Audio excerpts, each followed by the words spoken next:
بسم اللہ الرحمن الرحیم۔ السلام علیکم۔ روزانہ واقعات سننے کے لیے اس چینل کو سبسکرائب کریں۔ غزوہ موتا کے موقع پر جب حضرت زید بن حارثہ رضی اللہ عنہ نے اس لشکر کی قیادت کی تو حضور صلی اللہ علیہ وسلم نے پہلے ہی بشارت دے دی تھی کہ اگر زید شہید ہو جائیں تو جعفر علم سنبھال لیں، اور اگر جعفر بھی شہید ہو جائیں تو پھر عبداللہ بن رواحہ ان کی جگہ پرچم اٹھا لیں، اور اگر وہ بھی شہید ہو جائیں تو پھر مسلمان جس کو چاہیں اپنا امیر منتخب کر لیں۔ اور پھر میدان جنگ میں اسی طرح ہوا۔ حضرت زید بن حارثہ رضی اللہ عنہ اور حضرت جعفر رضی اللہ عنہ کی شہادت کے بعد بالآخر حضرت خالد رضی اللہ عنہ نے مسلمان فوج کی قیادت سنبھال لی، اور ایک انتہائی مشکل صورتحال میں ہونے کے باوجود فوج کو بحفاظت دشمن کے نرغے سے نکال لائے۔ جنگ موتا میں ہی پہلی مرتبہ حضرت خالد بن ولید رضی اللہ عنہ اسلامی لشکر کے سپہ سالار کے طور پر ابھرے۔ فتح مکہ کے موقع پر کہ جب حضور صلی اللہ علیہ وسلم لشکر لے کر مکہ کی جانب روانہ ہوئے تو تمام صحابہ آپ کے ہمراہ تھے۔ سیدنا خالد بن ولید رضی اللہ عنہ کو بھی ایک لڑاکا دستہ دیا گیا تھا۔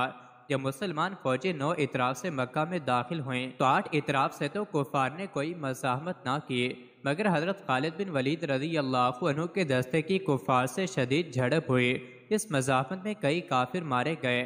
فتح مکہ کے موقع پر حضور صلی اللہ علیہ وسلم نے منع فرمایا تھا کہ کوئی جھڑپ نہ ہو، اس کے باوجود بھی حضرت خالد بن ولید رضی اللہ عنہ نے کفار سے جھڑپ کی تو آپ سے اس بارے میں سوال کیا گیا۔ انہوں نے فرمایا کہ یا رسول اللہ صلی اللہ علیہ وسلم، انہوں نے ہم پر حملہ کر کے ہمیں لڑنے پر مجبور کیا۔ اس پر حضور صلی اللہ علیہ وسلم نے بات کو بہت پیار سے ٹال دیا کہ جو ہوا سو ہوا، اور سیدنا خالد بن ولید رضی اللہ عنہ کی کوئی مزید سرزنش نہیں کی گئی۔ اسی طرح ایک موقع ایسا بھی آیا کہ جب سیدنا خالد بن ولید رضی اللہ عنہ کی تلوار سے کچھ ایسے لوگ قتل ہو گئے کہ جن کے بارے میں شک تھا کہ وہ کافر ہیں یا مسلمان۔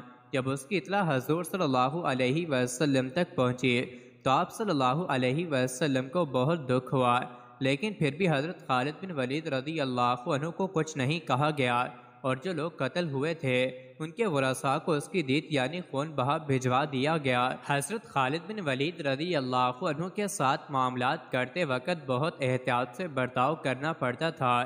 ظاہر ہے کہ جو شخص اتنا آزاد، دلیر، شجاع ہو اور اپنی ایک منفرد رائے رکھتا ہو، پھر اس کو یہ اعتماد بھی ہو کہ اللہ اور اس کے رسول صلی اللہ علیہ وسلم اس سے محبت کرتے ہیں، تو پھر وہ کسی اور کے قابو میں آنے والا نہیں ہوتا۔ حضور صلی اللہ علیہ وسلم کے بعد سیدنا ابو بکر صدیق رضی اللہ عنہ بھی ان سے بہت احتیاط سے برتاؤ کرتے تھے، اور اس دور میں بھی حضرت خالد رضی اللہ عنہ اپنی جنگی کارروائیوں میں بہت حد تک خود مختار تھے۔ حضرت عمر رضی اللہ عنہ چونکہ ان کے دوست، رشتہ دار اور ہم عمر بھی تھے، لہٰذا ان کے ساتھ عمر رضی اللہ عنہ کا بحث مباحثہ ہو جایا کرتا، مگر اس کے باوجود آپس میں ادب، پیار اور محبت بے انتہا تھی۔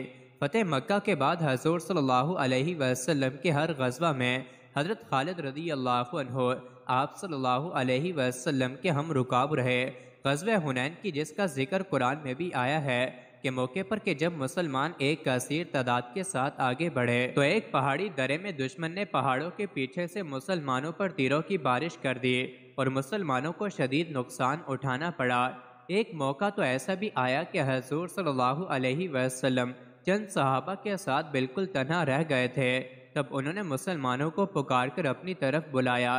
اس کے بعد مسلمانوں نے ازسر نو صف بندی کی اور دوبارہ دشمن پر شدید حملہ کیا۔ پھر اللہ تعالیٰ نے مسلمانوں کو فتح عطا فرمائی۔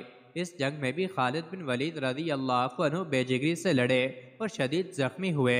حضور صلی اللہ علیہ وسلم بہت عرصے تک آپ کی عیادت فرماتے رہے اور آپ کے لیے دعا فرمائی۔ مزید ایسی ہی ویڈیوز کے لیے چینل کو ضرور سبسکرائب کریں۔